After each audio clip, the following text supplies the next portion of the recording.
Welcome to Triad of Health Family Sleep Center. Today we have Yvette here. She's helping. Hello. Hello. She's helping us out with the video. So we're going to go over with you the 7 secret causes of insomnia and sleep disorders that your healthcare provider doesn't want you to know about. Okay.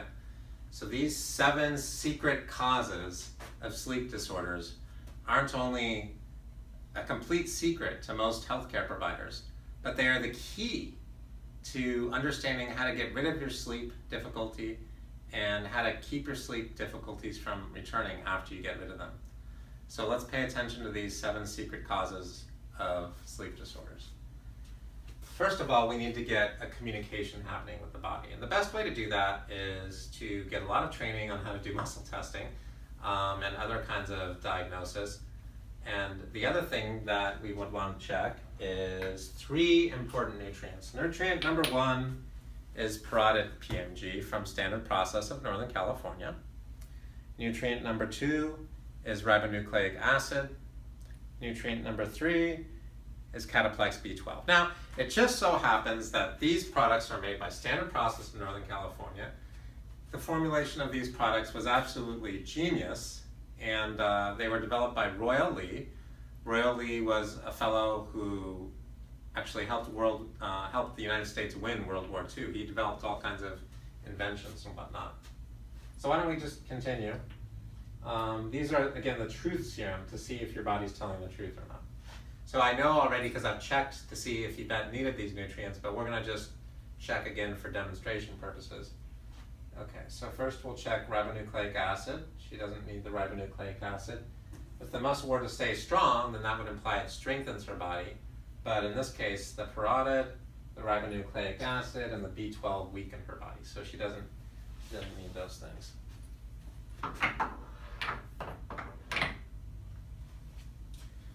The first thing that we're going to check for sleep disorders is called ileocecal valve syndrome.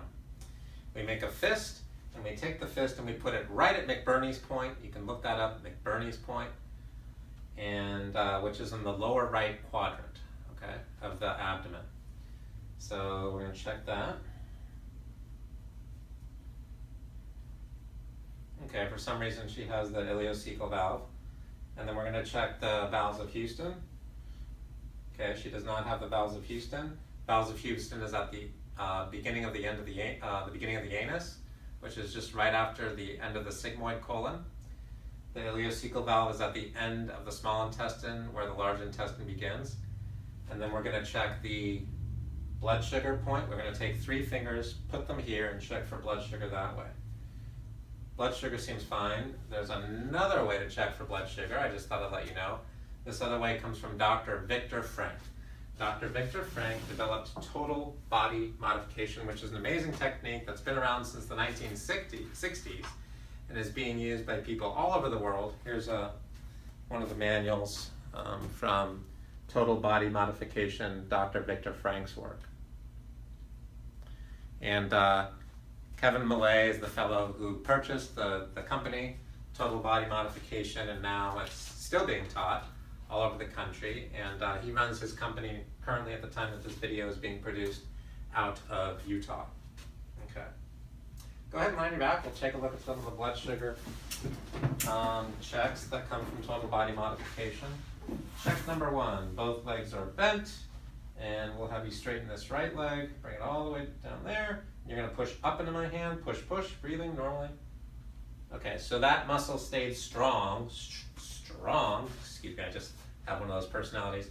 So that means that Yvette does not have hyperglycemia. She has pretty good blood sugar range in that area. That doesn't make sense in English. In other words, she doesn't seem to have hyperglycemia. Okay, so we're going to keep checking a few other things. Keep your knees straight, push straight up into my hand here, real hard, breathing. One more time, eyes open. Okay, and then when I apply force there to check the left hip flexor, nothing happens. The muscle just stays strong like that. So that's checking for hypoglycemia. So she doesn't have the high blood sugar or the low blood sugar. she doesn't have hyper or hypoglycemia. If she did have hyper or hypoglycemia, then she would have troubles like ADHD, or trouble like ADD, or bipolar syndrome, or even troubles with her mental or emotional health, or her sleep might not be so great. Because when epinephrine and norepinephrine and glucagon and insulin and cortisol are imbalanced, it leads to all kinds of sleep difficulties. What happens is the person has something called a pregnenolone steal.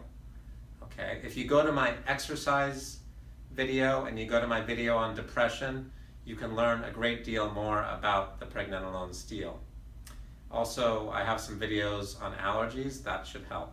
But essentially what happens is the adrenal glands are supposed to be able to metabolize progesterone and estrogen and cortisol from the from pregnenolone and progesterone. And the rate limiting factor, the main nutrient needed for that is called niacin. Okay, that's why I was saying niacin a minute ago. Because you need to have niacin to be able to metabolize those hormones. There's different forms of niacin that need to be available. So if those forms of niacin aren't available, then you can't metabolize the pregnenolone to the progesterone to the cortisol or the aldosterone or the DHEA or the testosterone or the other hormones that are needed to be produced. And if you can't metabolize the cortisol, especially, then the body starts to steal more raw material, more cholesterol-like substances, or sugar in this case, which is essentially glucose, right? Glucose or glycogen. It'll steal it from the other part of the adrenal gland, which is called the adrenal medulla, and then you end up being low on epinephrine and norepinephrine. And when that happens, because the body's trying to sleep at night, I know this doesn't make complete sense, but it's the way it works.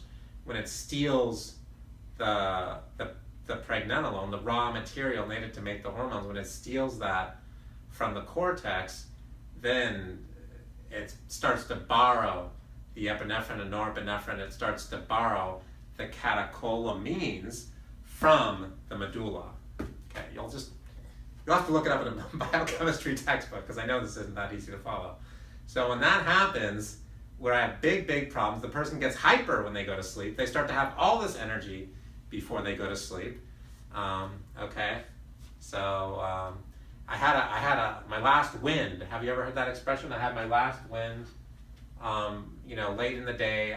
I tend to be more of a night person. You've heard people say that. That's because their cortisol levels are going up at night, which is terrible, and that's directly related to osteoarthritis as well. So we got all kinds of problems that we're going to be dealing with that. So let's keep going. Okay. So we're going to have your thumbs pointing backwards. Your elbows are straight. You're going to pull